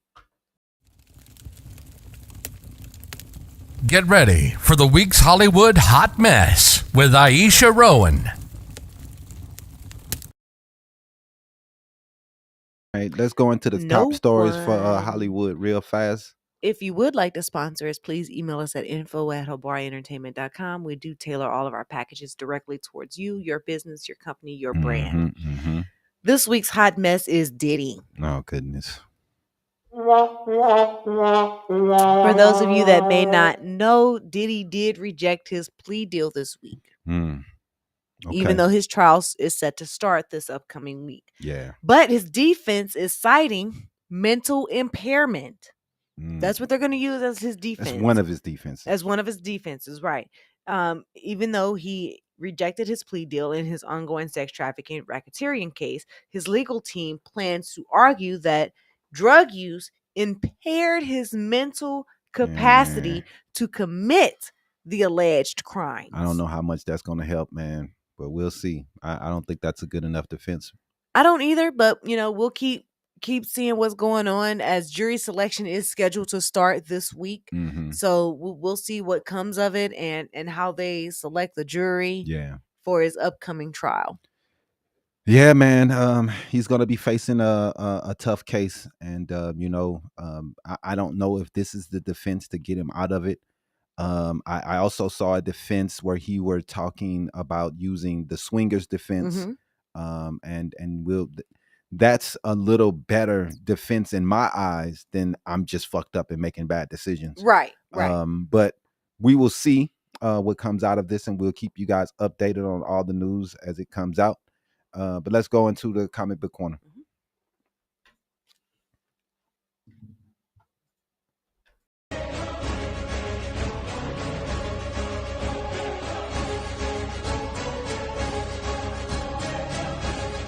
Comic Book Corner. Sponsored by no one. Hit us up at info@Habari Entertainment if you do want to become a sponsor.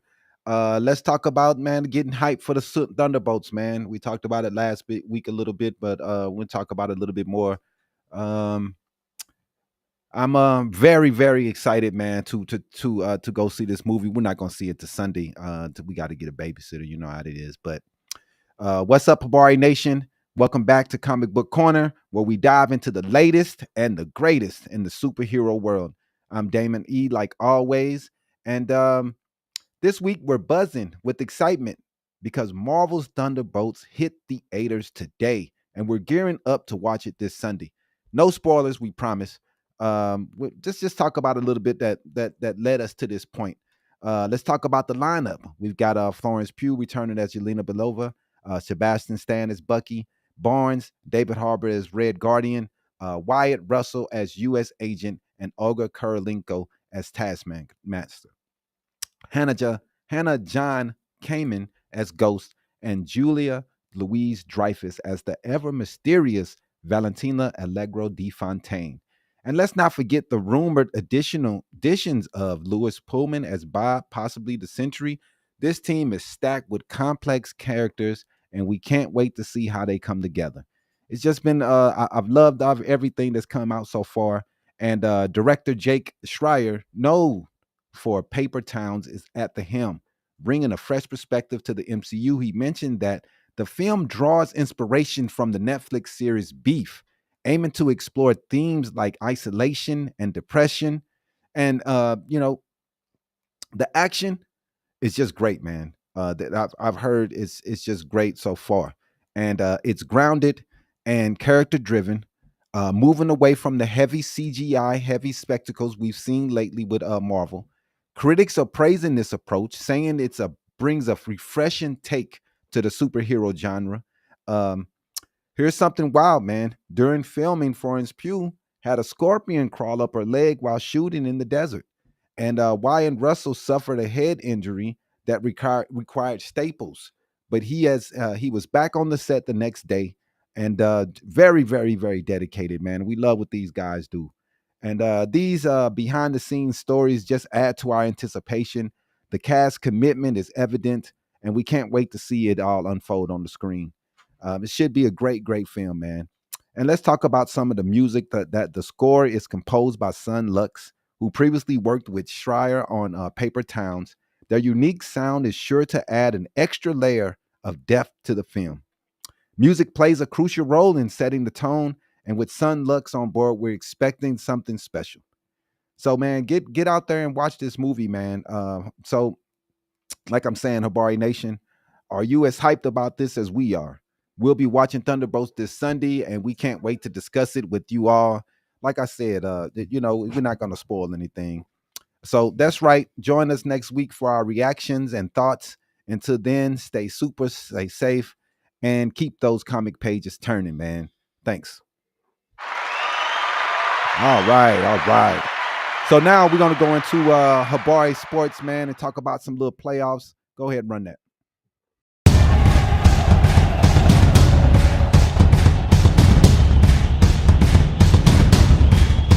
Habari Sports.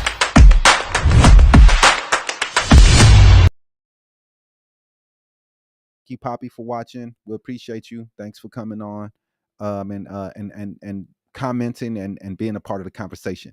So, man,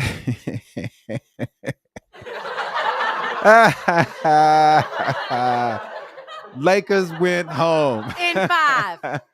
And they lost in 5. They've been talking trash all year, and they got their ass whooped. Trash. Jimmy, Trash. that one's for you. Trash. Just so you know. Trash is what they are. Welcome back to Habari Sports, where we keep it real and bring you the latest in world of sports.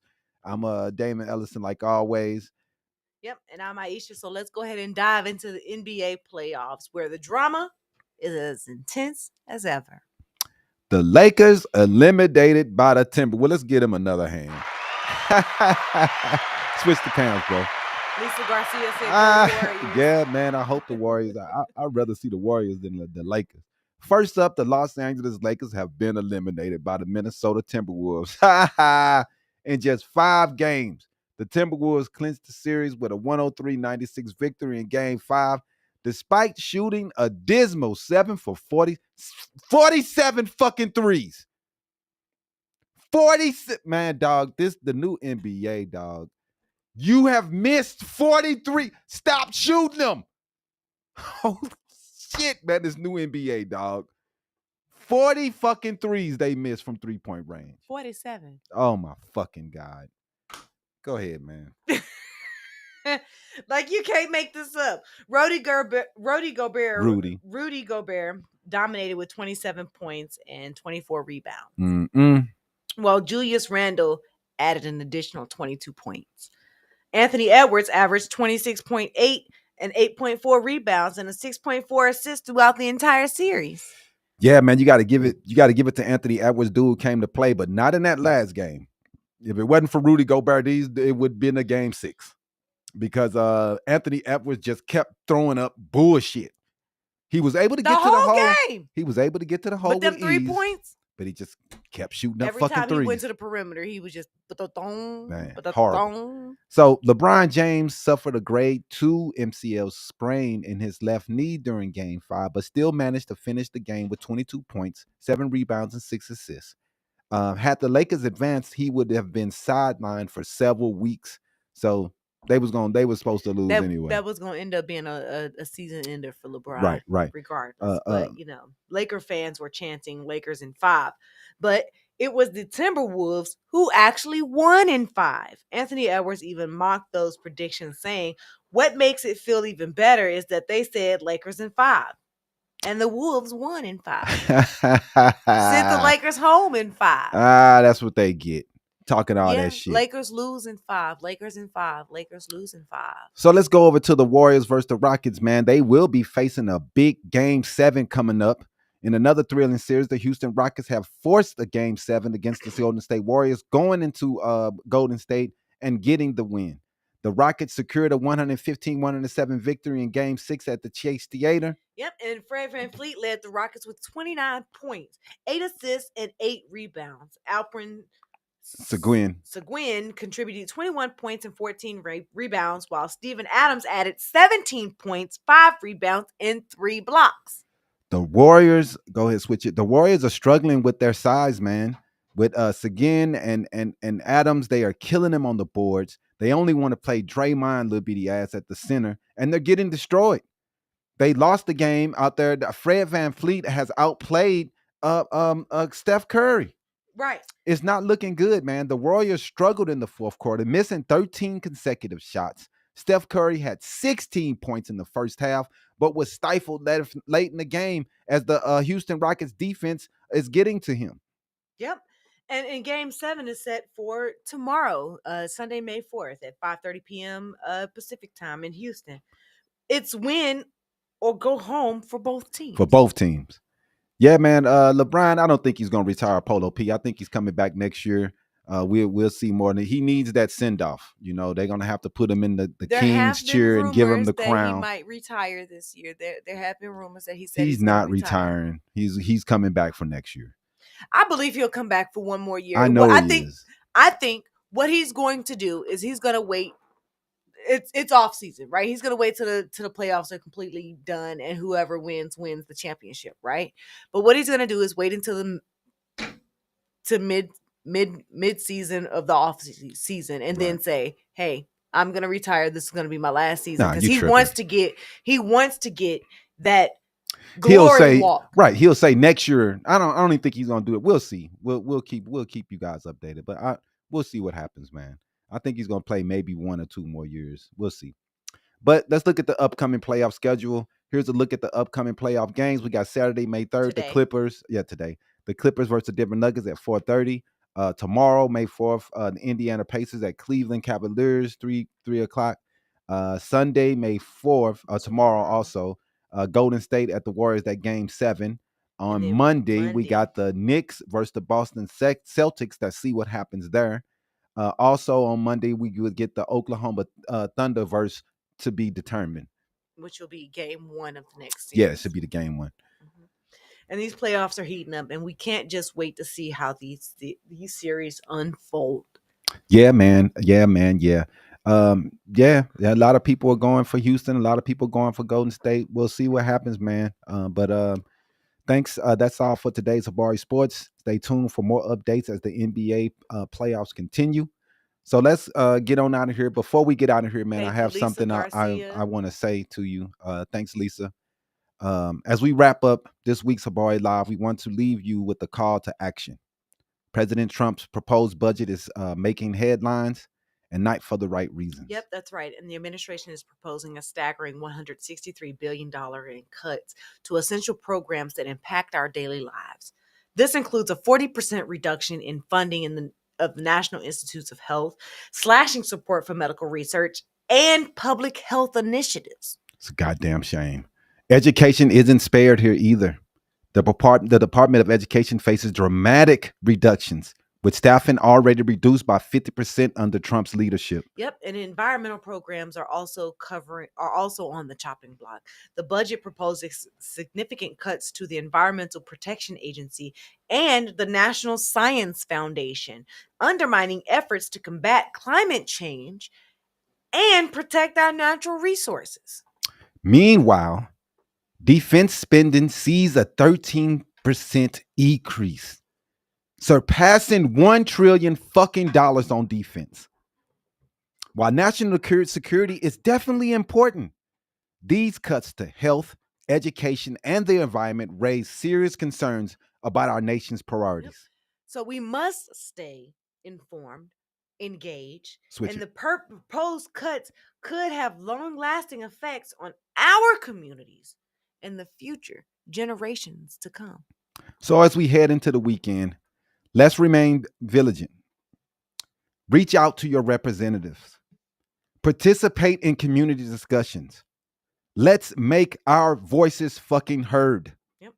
And on a lighter note, don't forget to join us next week as we dive into the latest sports, entertainment, and more. We'll also be sharing our thoughts on the new Thunderbolts movies. Of course, we'll have it spoiler-free for you. And to them, my people, my Habari Nation, stay safe, stay informed, and stay connected. This is Habari Live, signing off. Peace. Holla, holla.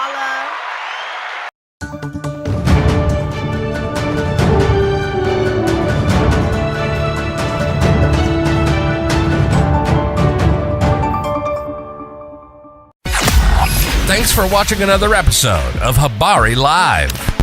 Make sure to subscribe to our YouTube channel and get updates on news, the podcast, and more. Follow us on Facebook and Twitter. And don't forget to visit www.habarientertainment.com. See you next week. Peace.